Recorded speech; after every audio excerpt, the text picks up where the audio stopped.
Hello ladies and gents, thank you for patiently waiting. We are slightly over scheduled time, but the teams are a bit slow to connect. Either way, it's going to be Chaos TV's live coverage of the Weplay Invitational round of 16 matchup between Ultra Vires and Never Give Up. I'm joined by Spud, and we are hopping right into the picks and bans.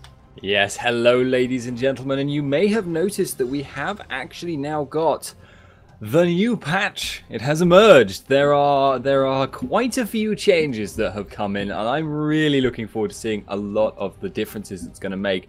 Certainly these next few games with actual serious stakes online, there is a bit of money in in this tournament, are going to be really fun to watch, because it just opens up so many options, because you don't know what the bad options now actually are going to be. So, there's just so many more things to look at, to think about, to think, ooh, that could work, and then possibly discover that it doesn't. But that's I don't know how many games everyone's managed to play on it, but I have actually not gotten any thus far. So, Metas, how are you feeling about this? I'm feeling a bit confused, like a deer caught in headlights, because as you say, everybody has had to kind of refresh what they thought was the standard meta. Obviously some things are still going to be the same, such as the lane switch ups. You're still going to have AD support, mid, top, jungle, but a lot of the items have changed. The jungle has changed as well. You have the extra creep, or the extra camp I should say, for the junglers to get themselves into. Dragon has changed with how it scales into the later stages of the game, and of course, as we've touched on before, Spud, lots of changes to the support role in terms of wards. So it's going to be difficult to see how they're going to come out here with the masteries as well, because they've all been reset and changed around. And this could actually turn into a few upsets, because if you weren't aware, ladies and gents, Ultra Vires are CLG.eu gaming gear, the Lithuanian team who went to World Finals. So they're a pretty exceptionally strong team. And we haven't heard a great deal of Never Give Up. So this could be the moment where we do start to see David taking down Goliath. I mean, we've already seen a couple of upsets this tournament, to be honest. TCM even losing a single game to their opponents was quite surprising, considering we had not seen a lot from TCM-Gaming in the past, and it was so close when we saw them going up against each other, and that was on the old patch. Now there is a factor, because one of the things that you'll tend to see about very high elo players is they know exactly how everything works. They know what champions are good against what champions, when to do what in what situations, and when to go for, say, objective calls, when to go for Dragon, when to go for Baron. But with all the changes, that's going to mess up all of that information. That will cause factors that you just couldn't have considered in the old meta. Just straight up, for instance, like the fact that Dragon is relevant late game, that completely changes the dynamics of how you want to move around the map in that late game situation. That means, well, for instance, if you're rushing a Baron, then maybe if the enemy takes a Dragon, that could actually be a pretty, for instance, taking a Dragon while, I mean, I actually don't know how much more valuable Dragon is late game now, but that could become a serious issue. It's just exciting. Yeah, that's the key word. It is exciting because it's new. We're not too sure as casters, and I'm sure the players as well are in a similar position, unless they've been playing a lot in the PvE realm, about what is good and what is not good. So we're kind of coming into this a bit blind, Spud. Like, we're just trying to see how things kind of turn around as the game progresses on. As you say about Dragon, it could very well be a doable thing, or at least not a complete train wreck, if you do pick up the Dragon while Baron is going down and maybe get a tower afterwards. These changes in dynamics into the game can really just turn players who are very comfortable in the last patch, how the last season went, and put them in a more precarious position, especially from a jungler's viewpoint. Now they have the extra creeps to go ahead and try and kill as well. Is that going to change their jungle path? Is that going to change how ganks as a whole are affected? Only time's going to tell. Yes, indeed. But we do actually have some champion picks coming in, and these do look very reminiscent of what we've been seeing over the last few weeks. There weren't actually that many direct balance changes to characters other than support, so we do actually have Sona in this game, and that will be interesting. And also Annie, who was not particularly changed, if I remember correctly. So we'll see what the new changes do for Sona, but other than that, on the whole, the champions themselves are remaining relatively stable here. They, not too many changes across the board there, but it will be interesting to see, because the idea of the changes is to give more gold to the supports. So will these supports, and indeed the junglers, now be able to just utilize that extra gold to some kind of effect. I mean, will Sona outscale Annie now? It's so many options, so many options. There certainly are, and I'm also going to bring up the patch notes as well when we get into the game, so we can actually go down the list as to, you know, in the slow periods of the game, because for a lot of the viewers and ourselves, Spuddington, this is definitely new territory, and it will be quite interesting to see how things pan out. So I'm going to bring up the patch notes and probably run through some of the changes to the characters in this game, but we are going to be cutting to a quick commercial break as we have about 3 minutes left on the delay timer. So when you rejoin us, we'll be live for game number 1 in this best of 3 round of 16 matchup between Ultra Vires and Never Give Up. We'll see you right after this short break.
Welcome back, ladies and gentlemen. This is the first game on the new patch of X-Gaming Gear.eu. They are now called Ultra Vires, up against Team Never Give Up, which is an appropriate name given the circumstances. They are certainly up against a really solid team. We've seen them around a lot, seen them at the World Finals.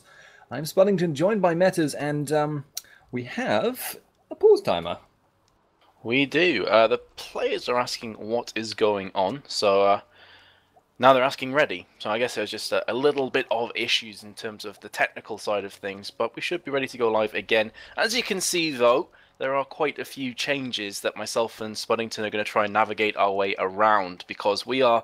Obviously, this is the first day it's live, Spud, so there's going to be a lot of confusion, there's going to be a lot of things that we're not used to here, and we do our best to transition smoothly through this rough period in League of Legends.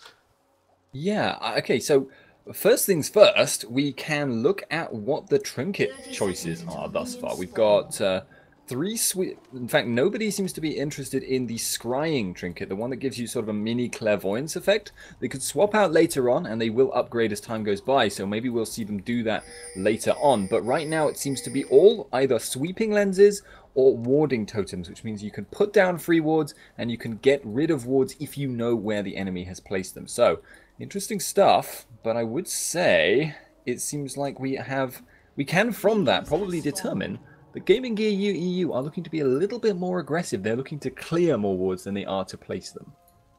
Could very well be the case here.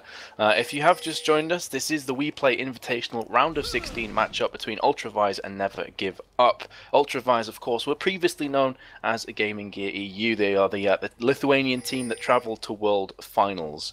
So definitely some big amounts of experience coming in. Both these squads have the challenger borders as well, so it's going to be quite interesting to see how this one plays off. Both junglers going to be starting off on their first camp. It's going to be a red for Alunia, and for the purple side of Never Give Up, and Lasagna's going to be picking up his blue. So fairly standard stuff, no lane switch ups. We're going to be jumping into the laning phase. Yeah, okay, so first things first, I think we can note that there is a playstyle choice that has taken place here. You can see Jinx running with a sweeping totem, sweeping lens, and their opponents that are actually going to be... Wait, was that a clairvoyance effect there? I thought they didn't have that totem. I'm getting confused. We will try and discuss this as time goes by, but it's a little bit difficult to do a kind of live commentary and theory craft at the same time. Archie taking a lot of damage in bot. Yeah, eats the Ignite there, but he should be fine.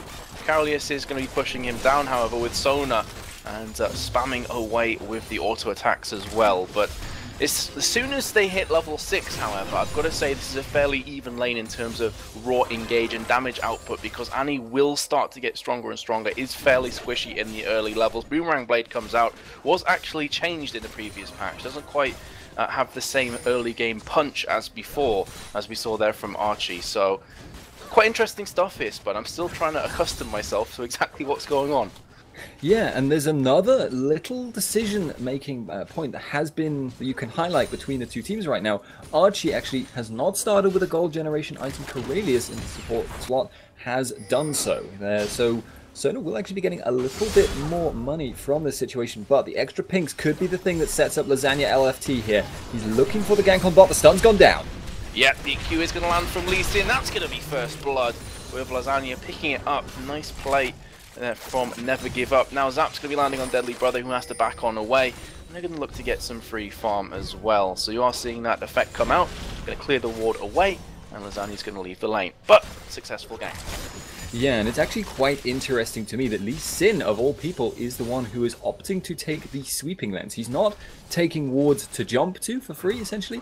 He's going to be just roaming around and setting himself up for future ganks by clearing away the wards. And he's actually now doing the new jungle camp, which I was kind of wondering, wait, why is he standing there?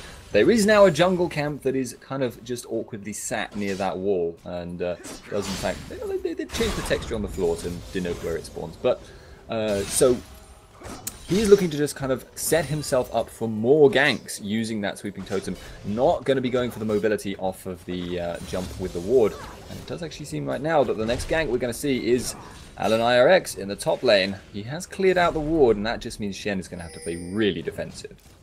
Yep, that is going to alert Shen to his presence, and Some people in the chat saying, OMG, that ward has 5 hit points. That's so OP. Yes, that's true, but the pink wards are now visible. They are no longer invisible, so they can be smashed down whenever a player jumps on top of them. So it's a way to obviously mitigate those issues, but as you're saying before, top lane Shen playing a bit more passive towards his own tower, and it looks as like we're going to have this farming frenzy once again. Archie's putting down a lot of zoning, I guess, on Karalius because he has his stun up, so Sona doesn't want to be anywhere near this creep wave. If she gets stunned by herself, it's pretty much going to spell curtains. Top lane though, Ignite goes down on NBS, lol. Lee Sin coming around from the side, but a bit too late.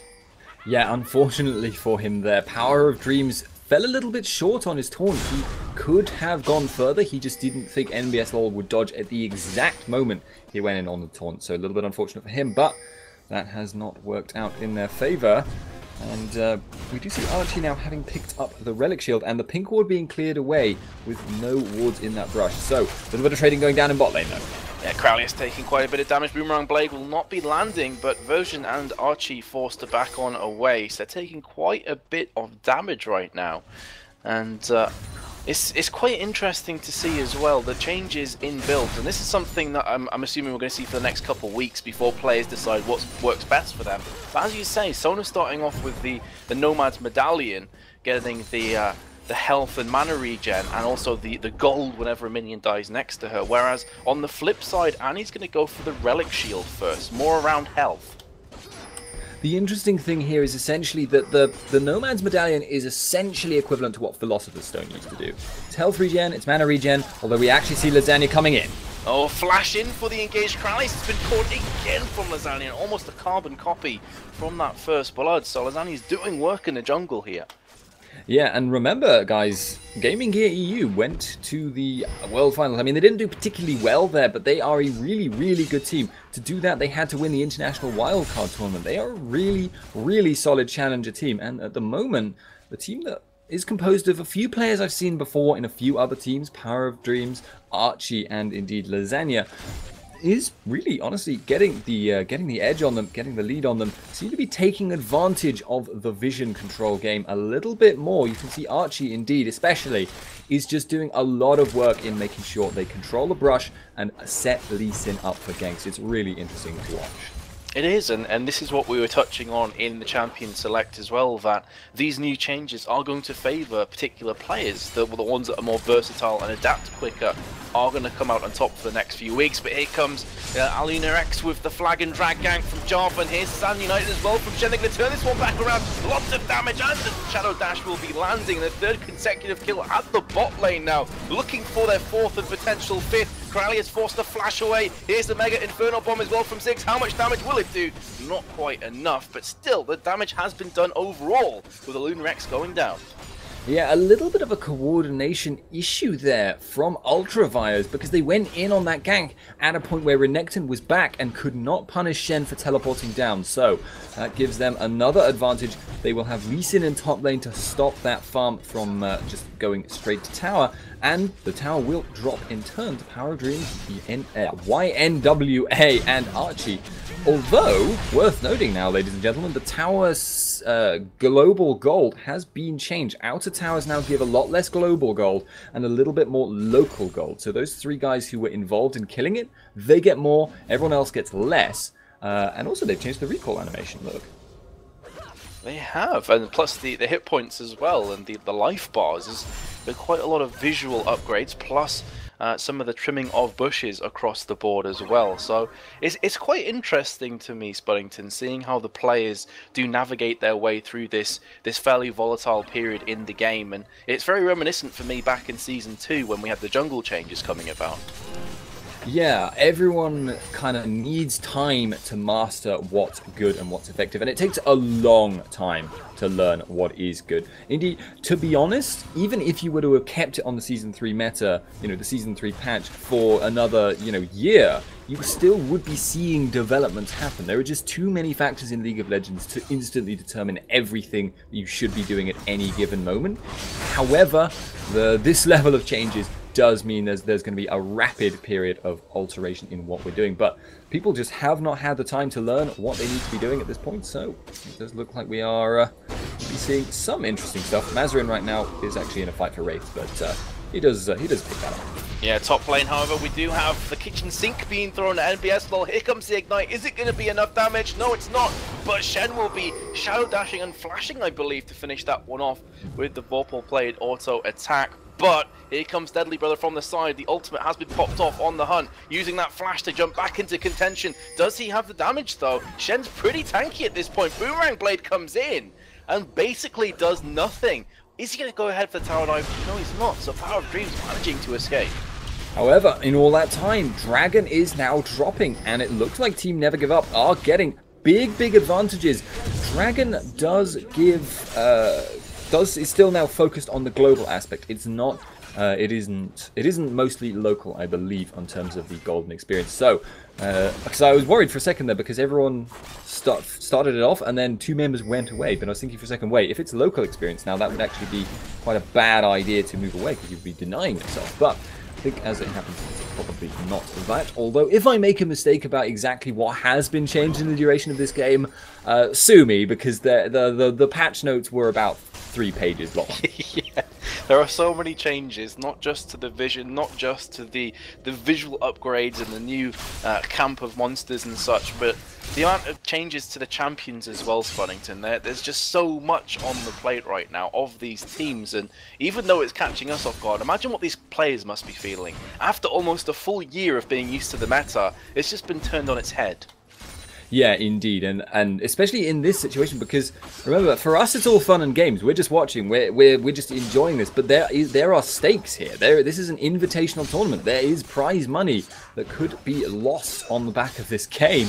And if you were going yesterday thinking, well, there's a dead certainty winning, we know this team, we've scouted them out, we know what they do. Suddenly, oh my god. I spoke to Youngbuck actually yesterday from Copenhagen Wolves, and essentially he just said, I am not looking forward to this because we're already a really good team in Season 3. We don't, if this stuff changes around, that could really mess us up. And well, it may well do. We haven't seen them, and we won't be seeing them for a little while because we are still in the round of 16. We won't be seeing them until the round of 8 next time. But at the moment, it looks. At the moment, the map movements are looking fairly steady. We are seeing a push in the top lane from Deadly Brother and Corellius.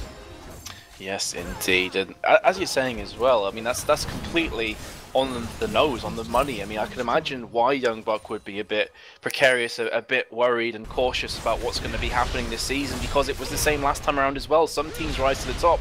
Bot lane, however, MBS has been caught out from Lasagna, who's chasing him down, lands the Resonating Strike and Sonic Wave. I don't know if he's got the raw kill potential. Let's go back in again. It's a long way, actually, for MBS LOL to go back. Has a Dominus available? Will he be using it anytime soon? That's the question. As actually, Lee Sin will be backing on away as they see Jarvan the Fourth coming down. So now Lunar X is engaging by his lonesome, and will be backing away afterwards. But yeah, as you say, we've seen this last season as well, where players who were at the very top of their game, when the changes came about in Season 2 to Season 3, some players just started to fall by the wayside. They started to sink somewhat. So it's going to be the same position, I would imagine, this time around as well, Spoddington, with so many changes coming into the meta. Yeah, indeed. I think one of the points that I want to highlight, which you can actually see both of the teams seem to have locked onto about the meta changes, however, is that pushing AD carries, sieging AD carries, the ones that go for fast wave clear and take down towers extremely quickly, are probably going to be more valuable now than they ever were. That's why you're still seeing Sivir, even though she was nerfed, because both Jinx and Sivir are extremely good at taking out towers. And it does look like that Pink Ward in the top lane is going to go away, because that, by virtue of the fact that you now get more gold for taking down towers, if you are able to engineer your AD carry to take down towers, that means your hyper gold dependent carry is going to get more gold proportionally than they ever would have done. That means characters like Vayne, you might actually see a little bit less of them because they won't be as capable of pushing out lanes. Power of Dreams in trouble though. He is again coming down from Lunar X. They're going to have quite a bit of damage, but Power of Dreams is very tanky. As we saw previously when he had his 1v1 against Deadly Brother, and he will manage to escape once again with Ninja Tabi boots and also the Chain Vest. So that's going to go a long way to mitigating the damage output from Renekton and Jarvan the Fourth. Top lane could very well turn into a 3 versus 2 situation, as Orianna Mazarin is thinking about coming in for a potential gank. Oh, and actually in top. Yeah, we'll be doing so as Crescendo and the Shockwave come across together. Deadly Brothers now been turned back around on from the Tibbers. It's not looking good for Jinx, so Stan United comes out. Archie's all by himself. It looks like it's going to be a 2-4-0 trade unless Archie can actually keep running away from this one. It's difficult, however, to do that when you're against an Orianna. Mega Inferno Bomb comes down very nearly, cleans up both Mazarin and Carolius. There we go. We'll finally pick up that kill. Looking for the final auto attack or bomb to finish things up nicely. Flash away from Mazarin. Survives by the skin of his teeth. And meanwhile at bot lane, I believe Shen actually went down to another gank. Looking bad for Lasagna, who's now being 1 versus 2 down of. Flashing from MVS, lol. Lots of damage with the red buffed up Jarvan in the 4th. Going to be jumping back with the safeguard. And he's actually going to survive. Talk about mechanical play. Or will he survive because the tower's fallen and Renekton comes in to pick up the pieces? Yeah, very nicely done on both parts there, honestly. MVS LOL tanking exactly the right amount of damage, relying on the minions and keeping awareness of that tower health, relying on it falling in order to get himself out. But Lasagna dodging around like a gnat, really. He kept himself alive very, very efficiently. You could not see any methods of pinning him down. And I would actually just like to take a brief moment to check the goal totals between the two teams, because there's an interesting thing that's going on in that Lasagna is actually getting ahead of his own top lane right now in terms of total gold, which is unheard of in the previous obviously setup and game and meta. Although Shen is having a little bit of a difficult time farming that top lane, because obviously Renekton is a difficult matchup, it does seem at the moment that the jungler does have that potential to keep himself very much relevant in terms of gold, although both the supports are still the lowest on gold. I think it's a mixture of both the extra camp and also the fact he's gone Wriggle's Lantern, which now gives you 40% increased gold from monsters. So with Lee Sin getting 64 CS, which is definitely not bad in the jungle, that is going to nicely equate into more gold. That being said though, Dragon has been started off from the side of Ultra Vires. Here comes Carolius from the side, it's going to be smited out from Jarvan, now going to be re-engaging on this one. Deadly Brother taking point, but quickly realizes maybe not the greatest of ideas and does back away. I am actually a little bit interested in the fact that we have got a Wriggle's Lantern on Lasagna, because yes, that will give him the ward, which is really, really nice for him to have. And actually there could be a fight right now, so I'll talk about that later. Yeah, Balloon X comes in, the Flame Chompers as well, Cataclysm, Crescendo just lands on Archie. That could prove to be the downfall of Ultra Vires, but they do have the damage coming in now, as Jarvan the 4th will be the first to fall in this 5 versus 5 brawl in mid lane. Civi is running away, and they don't seem to fully want to commit to this fight, so it's going to be a 1-for-0 trade right now. Mazarin's going in by his lonesome. He's going to be pushed back from Ziggs. Oh, beautiful Shockwave crunching down 2 players, and they turn it around on its head.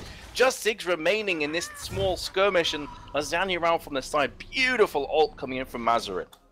Yeah, really, really nice turnaround. And this is actually one of the things that we always seen from this team. Ultra Vires Mazarin is really, really good at Orianna specifically. He's very solid mid laner in general, but Mazarin has always been that Ori, the one that does do the 3000 ELO Shockwave. Incredibly good stuff from him, and he did, in fact, there set up his team to honestly turn that fight around, because they were in a little bit of trouble there. But I want to go back to talking about that Wriggle's Lantern choice. It seems to me like it's a slightly odd choice, because the style Lee Sin likes to play in the jungle is a very aggressive one. You tend to be ganking a lot, not really farming your jungle that much, and you can kind of see that reflected in his CS in 70, relatively low, I think. But the thing is, Ancient Golem, Spirit of the Ancient Golem, was changed in the pack to kind of make it more of an item that's designed for heavy ganking junglers, junglers that don't spend a lot of time actually farming the jungle, because it stores up gold generation essentially, and then when you do your little bit of jungling, you get more gold in that short amount of time. So I'm a little bit surprised to see him not going for that, but it will fit with his aggressive playstyle to be running what he is running in the form of Wriggle's Lantern, and I guess it does also mean he has the option to farm the jungle all the time. Yeah, so talking about the new items coming in here and the changes to the items, I'm going to have another quick look at supports, because obviously themselves and jungle were I guess changed the most in this patch. So for the supports, for Sona is going to be going on Talisman of Ascension. I'm keeping an eye on mid just in case something kicks off.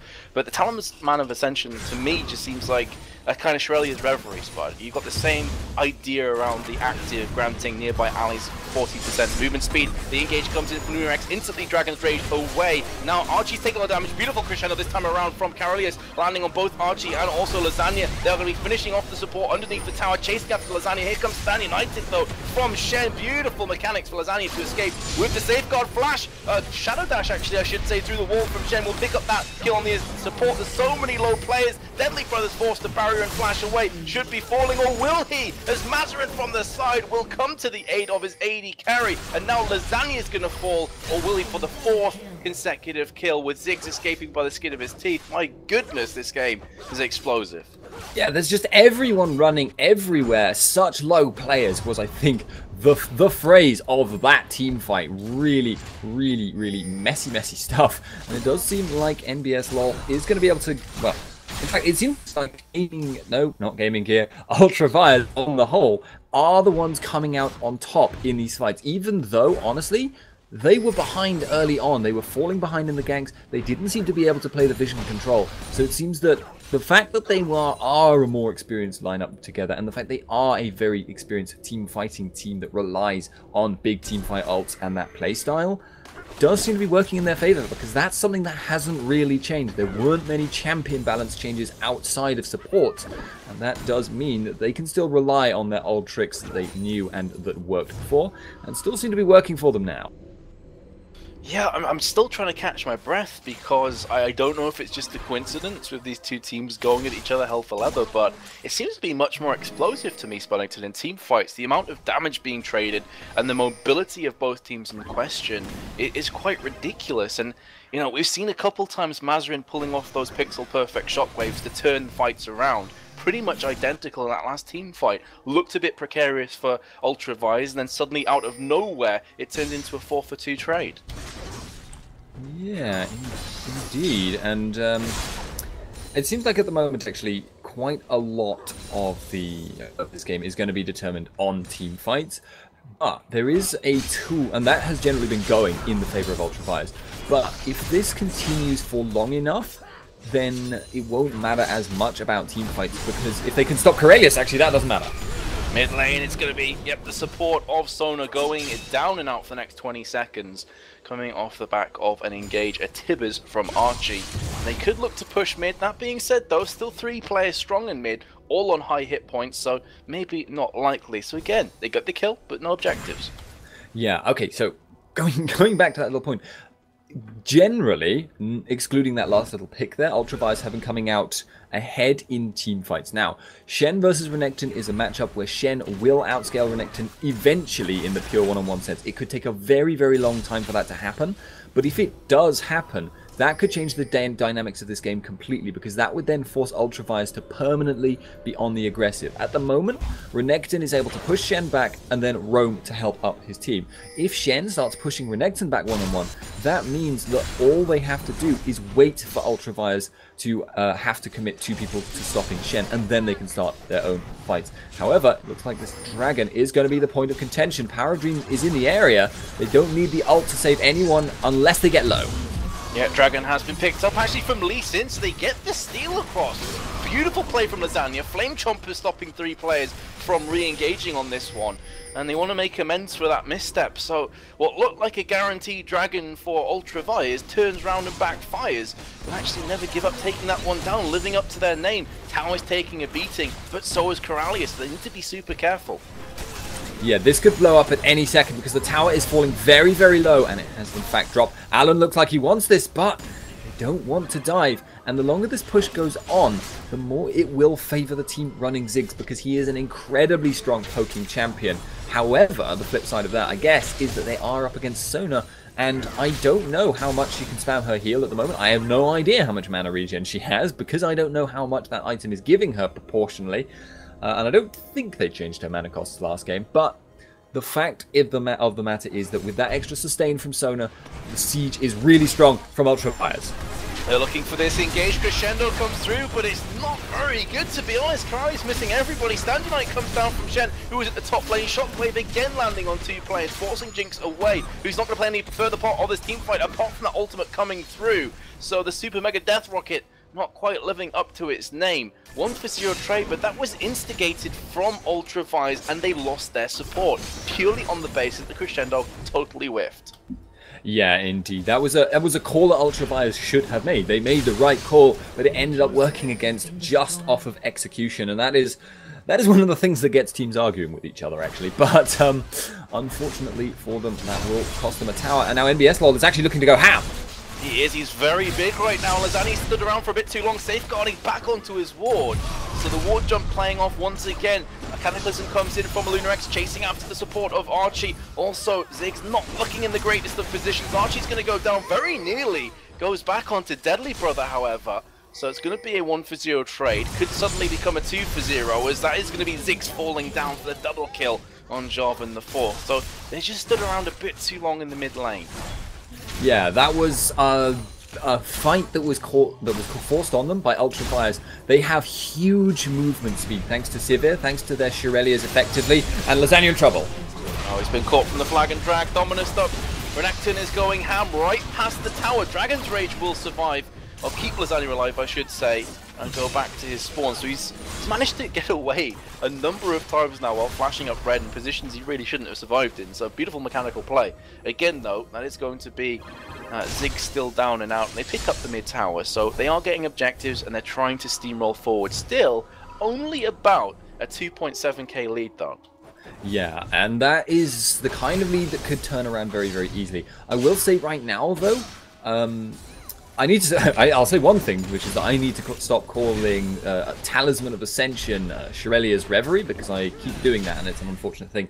It is actually designed based off of Shirelia's Reverie, but there was a little talk I think Riot did on the forums explaining their logic behind not keeping that name, and I think it was just to keep... because there are some seriously key differences between the two items. They didn't want to confuse people between them. But the active is very, very similar. And I would say now that it looks like that with the composition from Ultra Vires is really what's getting them into these fights the way they want. They have massive movement speed in a burst. They've got Sivir ult, they've got Sona who is maxing E second, and they have the Orianna W for extra movement speed. They have that Talisman of Ascension active. They can suddenly spike to like 700-800 movement speed as a team and just rush you down, engage with Jarvan, Crescendo, and AoE it down. Look at this. Yeah, now Archie not looking too good on the hunt from Deadly Brothers, going to be speeding up both Carolius and Mazarin. Here comes a super Inferno Bomb from Ziggs, but it's not enough damage. It's going to be lowering Mazarin. 2-for-0 trade right now. Could become a 2-for-1. Ziggs at the back. I should say Jinx at the back, sorry. I'll get my words out right. Cataclysm was used. Double kill for Mazarin now. 3-for-1 trade in favor of Ultra Vires. So, you know, even though Jinx was in a good position at the back line, Spuddington had nowhere near enough damage to chunk down the entirety of this very strong Lithuanian team. Yes, indeed, and I am wondering if they are thinking about Baron right now. Lasagna is up, though, and given how the last Smite contest went, they may not choose to go for that. I do believe... I'm not actually sure on this, Metas. Did they actually change the summoner spells this game? Did they? Because I know that the majority of the summoner spell changes have definitely not happened. They are actually going to be shifting around stuff like removing Revive from Summoner's Rift. That will happen, but I'm not sure if they've actually changed Smite yet, because I know the intention was to make it a lower cooldown, lower damage thing, which would actually make it less useful for securing objectives like Dragon and Baron. So I have to wonder if that actually happened yet or not, or whether that will come with the later summoner spell changes, because they certainly changed the icons. Yeah, they changed it as well. So cooldown lowered to 40 seconds from 60, and the damage reduced to 390 to 1000 based on champion level from 460 plus level 30 plus 30. So yeah, it has been changed in short, so lower cooldown, lower damage, as you say. Alright, now that is quite interesting. What I would say as well right now is that They've also changed the icon for Sunfire Cape, because I kept thinking, why are the tops building one of these new support items? They're not. Those are actually just Sunfire Capes. So the build for the top laner, which is to say, Sunfire Cape Spirit Visage does not appear to have changed very much at the moment. But this next dragon is going to be a contention point. Archie is in the area. Do they want to fight this though? Well, they throw in the Infernal Bomb from Ziggs. Now they're going to be engaging off the back of it with Archie taking so much damage, but they turn this one back around because Lasagna is there. He's chasing down Mazarin. The Ignite's ticking. There's not going to be enough damage, but forces him away from the rest of his team. Aluna X is now very vulnerable. Double kill coming in for Jinx. 2 for 0 with the Dragon going down for Ultra Vires. Top lane, Renekton and Shen are battling to the death there, and this could give the remainder of Never Give Up a chance to start off the Baron. It looks like that's exactly what they're going to do.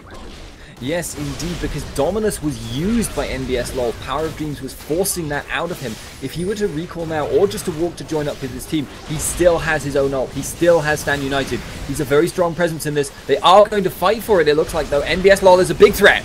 He's jumping onto Archie to support, and the rest of Never Give Up are going to be just happy with that. Ziggs is going to be zoning away Deadly Brother and will pick up the kill. Baron goes down as well. Huge turn of events in Never Give Up's favour. They were looking down and out about 5 minutes ago, and now suddenly Baron buff and a few key pickups on their carries of both Ziggs and Jinx. Yes, indeed, and that means they now have a serious potential to go for a team fight if they wanted. I remember actually, again, this is one of those things where I can't remember if this was changed in the patch notes or whether it's going to be changed later on. But Riot was certainly talking about making Baron buff more of a sieging buff, so more focused on the mana and health regen, which is already a very big chunk of what it gives you, but making even more focused on that and less of a team fighting buff. But it actually looks like it still does give you AP and AD for free, so maybe that is a later on change, maybe that's one they scrapped. Regardless though, ladies and gentlemen, wait a minute, did Annie just change her item? Did she change from the shield, the Face of the Mountain item, and change it to a Talisman of Ascension? I believe so. I was actually going to talk about the Face of the Mountain before, because it gives a shield onto one of her carries. You have to assume it's going to go to both either Jinx or Ziggs, but as you say, it has been changed across the Talisman of Ascension. Again, it's quite confusing for us casters because we're so used to certain item builds, and suddenly a spanner has been thrown in the works. I wouldn't necessarily blame that change though, because that's going to give them both the chance to use it to engage and disengage. That's one of the main issues that you brought about before, Spuddington, that with the Talisman of Ascension, that passive that grants nearby allies 40% movement speed for 3 seconds, and the movement speed that they're getting from the Song of Celerity from Sona, I definitely can see why Archie would want the Talisman of Ascension instead, to get them out of those very scary positions. Yeah, the other thing to note, of course, is that the gold items are mutually exclusive. You can only have one of them. Yeah. And the other interesting thing about that is that because these actives are so unique and so interesting, your gold item that you choose right at the start has to be really well thought out, or it could cost you a lot later on into the game. That has essentially been, you know, 600-700 gold probably that Archie had to waste if he wanted to swap those items out, but he clearly values that active hugely, which is a really interesting thing because you don't normally see that in League, people buying items exclusively for the actives. Yeah, but I think that is, again, one of the beauties of the meta changing and things changing around for these teams and players, where maybe Archie at the beginning thought, yeah, I'll go Face of the Mountain, we need the shield, we need the extra health for me at bot lane to survive against the poke and the really horrible amounts of harassment that both Sivir and Son are going to put out. But as time went on, thought, okay, maybe this isn't the greatest idea. And as you say, you can only take one gold item, so I wanted to change that one around. Harassment Siege is coming down right now from the Baron up, Never Give Up. And it would appear to me that Aluna X wants to be a bit more aggressive, taking quite a bit of poke damage though. Yeah, but the problem for Renekton right now is this top lane. Power of Dreams has hit a point now where Renekton can Dominus go all in and he will still outfight him. He will 1v1 him over time and come out on top. That's especially true with the Baron regen because fights between bruisers like this go on for so long. That regen is huge, but the fight is kicking off. Yes, it is. Here comes the rocket from Jinx, which goes awry. Red buff will be picked up from Jinx there. And now Annie has been caught from Aluna. Mazarin, and Deadly Brother does get a beautiful stun off, though. So they actually fell for the bait. Now going to be chased down. This tower is very low. It's going to be getting picked up right now. Will they engage off the back of it? As suddenly Jinx is going to get excited. Lunarex has to flag and drag away. So much damage onto Corralius, who could be falling from this bomb. It's not quite enough.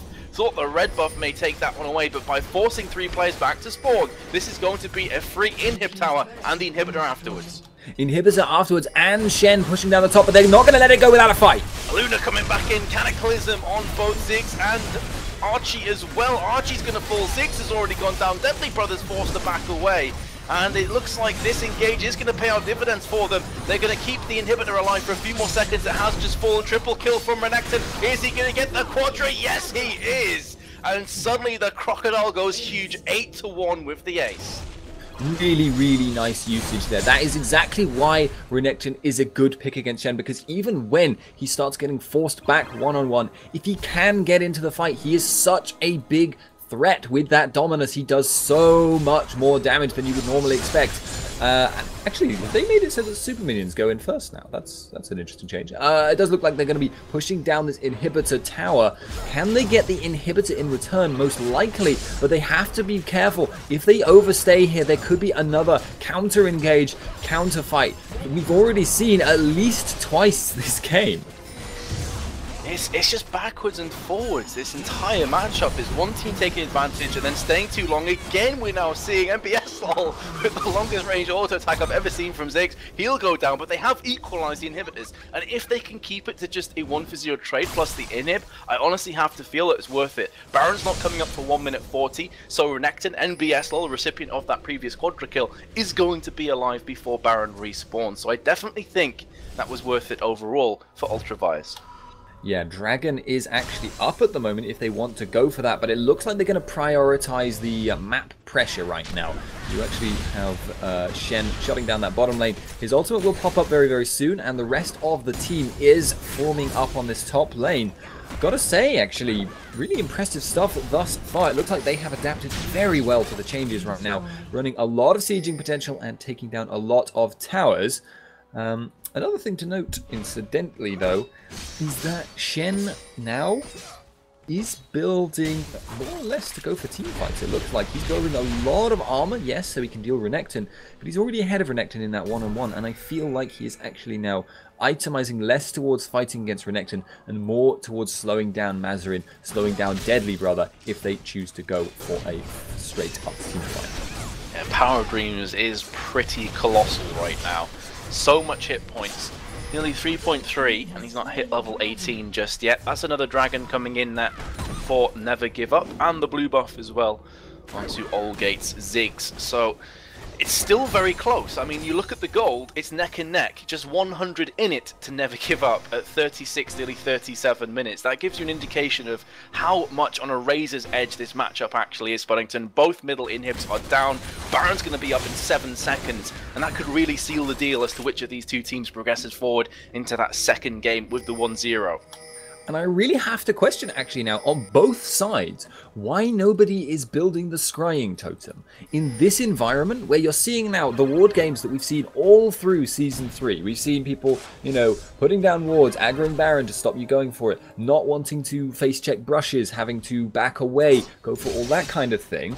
I am surprised there isn't even one player running the ability that basically just says, we want to safely check this brush, and by Jove, we're going to do it for free, at 0 risk. There is no way you can engage on it, because with the later game upgrade to it, it does get to be significantly ranged.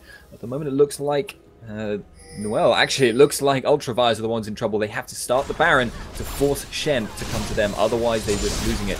But they may risk losing it straight up to the steal.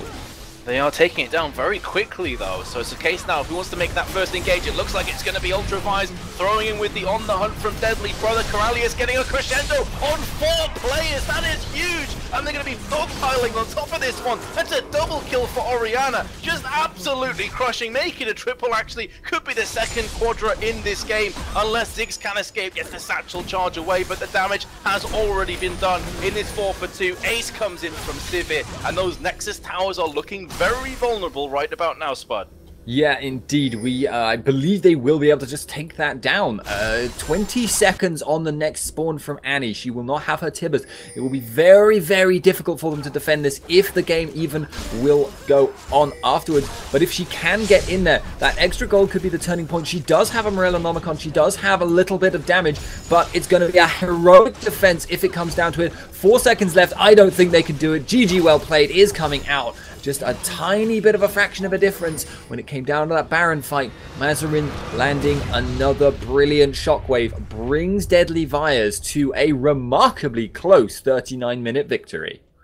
That was just brutal when Coralius went in. Just never forget Coralius 2K13 with the sacrifices, but landing crescendo on 4 players. Now, let's have a quick look afterwards, Spuddington, as to how the gold comes down, because I'm quite interested to see how these changes have affected. So you're seeing right now that Coralius has 10.9k compared to 13.2k on his jungle, 14.5 on his AD carry, 15.9 on Renekton, and finally Mazarin with 15.5. So it's quite a bit closer than before. Supports are now getting much more gold, and they're allowed to buy more items. You see Banshee's Veil coming out and so on. That's not something you'd normally see. Yeah, and a very wise decision, actually, that Banshee's Veil to stop her getting caught out while she's warding, which has been the bane of supports for the entirety of Season 3. But if that is the style of game we're going to get for the whole of Season 4, bring it on. That was really, really fun to watch, and back and forth.